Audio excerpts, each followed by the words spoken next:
can't believe this is really happening. That was me, staring at the email screen with wide eyes and a huge grin plastered on my face. After everything I'd been through, I didn't think this would happen, but it did. A few weeks ago, I found myself walking down a different path than I ever expected. It started with that tiny flicker of hope, a simple email that led to an interview, which led to a second interview, and then an offer. It wasn't the dream job, but it was a start, a chance to move forward, to get back into the game. But that wasn't all. One Saturday afternoon, I went to a small cafe, just to get out of the house for a bit. I've always loved coffee, and that's where I met Tolu, an old friend from university. We hadn't spoken much in the last few years, but we clicked instantly. She had a new job, and I had a new attitude, so we caught up. She reminded me of those carefree days, and we laughed about the things that used to matter to us, like how we thought life was supposed to go. We spent hours talking, and for the first time in a while, I didn't feel like I was carrying the weight of the world. We talked about our dreams, our mistakes,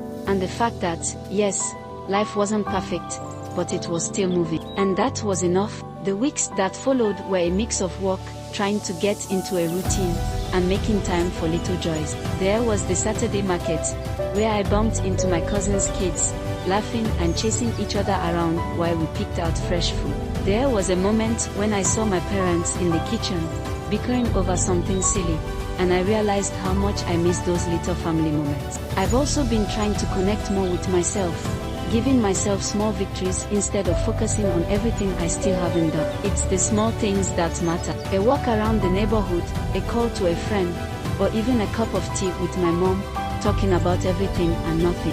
I'm not where I thought I'd be, but I've learned something important. Sometimes survival doesn't look the way you want it to. It doesn't always come with big moments of clarity or grand gestures. Sometimes, survival is about finding joy in the smallest things, in laughter, in connection, and in the realization that you're still here, still trying, and that's enough. So, I guess the lesson I've learned is this: even in the toughest times, life can surprise you. And even though it might not always be what you expect, there's still beauty in the struggle. Right now, that's all I need.